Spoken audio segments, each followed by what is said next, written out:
Assalamualaikum warahmatullahi wabarakatuh. Salam sejahtera bagi kita semua. Pada pagi ini kita belajar perdana dalam mata kuliah Sosiologi Politik. Ya, kalau kita bicara tentang sosiologi politik, apa sih sosiologi politik? Sosiologi politik ini mata kuliah yang baru, ya, baru 1 atau 2 semester yang wajib diikuti oleh mahasiswa.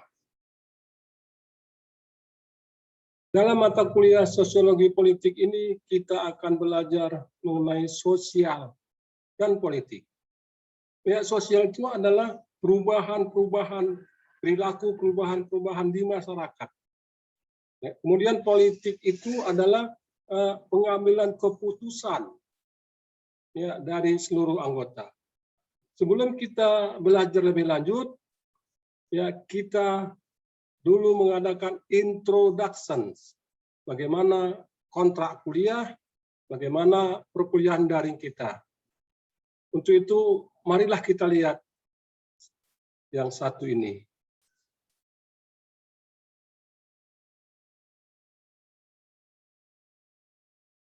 Ya, pertemuan perdana, pertemuan ke-1 ini. Ya, ini kontrak kuliah, tata cara pembelajaran daring, tugas, UTS, ya, kemudian sosialisasi dari universitas, dan sebagainya.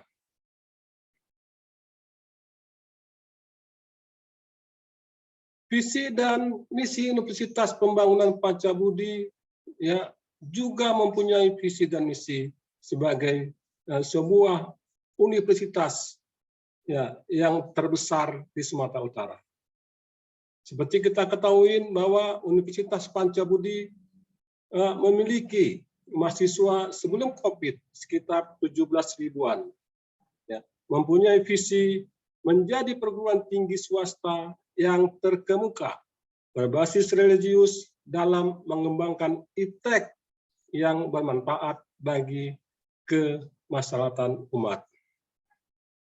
Kalau kita lihat, ya, bagaimana visi dari Universitas Pancabudi adalah melaksanakan pengabdian sesuai dengan piagam Pancabudi, mengabdi kepada Tuhan Yang Maha Esa, negara, nusa, dan bangsa, terutama dunia.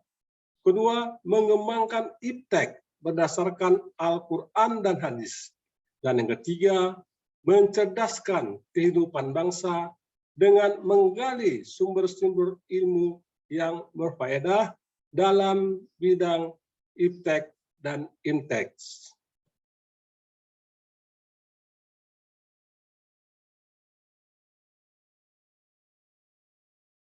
Kalau kita lihat, ya, apa sih tujuan dari Universitas Pancabudi? Ya, tujuannya adalah menghasilkan sumber insan yang memiliki kompetensi religius, moral, intelektual, berketerampilan, dan profesional. Menghasilkan sumber insan yang mampu berpikir sistemik, team building, peran usaha, terampil berkomunikasi, dan mengikuti perkembangan iptek.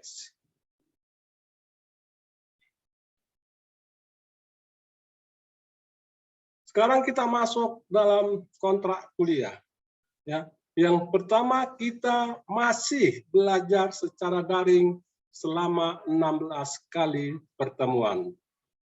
1 kali UTS, ujian tengah semester, dan 1 kali ujian akhir semester. Dan praktis kita selama 1 semester ini masih, ya, belajar daring dari rumah. Kemudian dalam mata kuliah ini ada juga tugas berkelompok dan dibagi dalam 5 kelompok. Dan nantinya setiap kelompok akan membedah satu politik yang berkembang di masyarakat. Ya, kita belajar tepat waktu.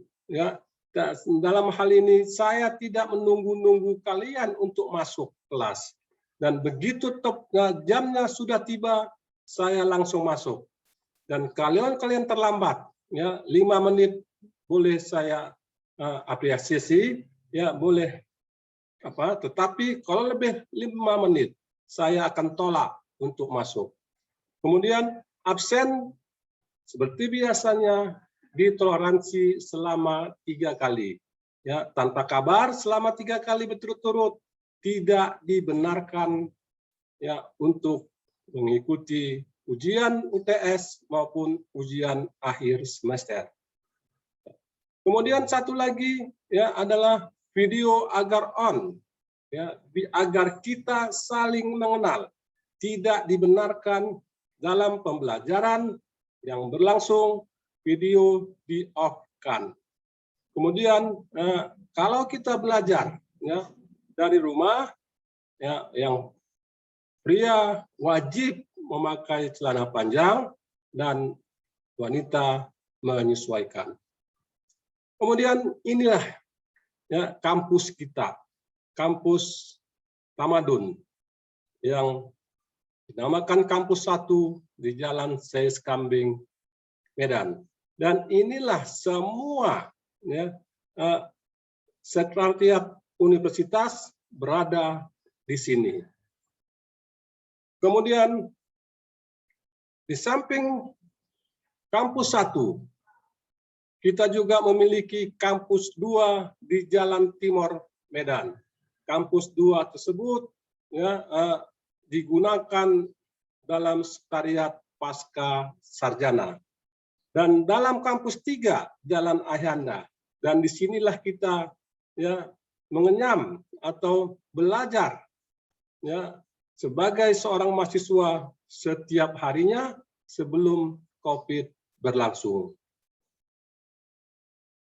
Nanti kita akan mengadakan pretest sejauh mana pengetahuan kalian sedang tentang sosiologi politik. Nah, itulah anak Bapak semua, ya, sosiologi politik ini, ya, sosialisasinya, ya, bagaimana? Dan harapannya, ya, harapan saya, ya, kita dapat mengikuti pembelajaran ini dengan cara seksama dan 2 arah.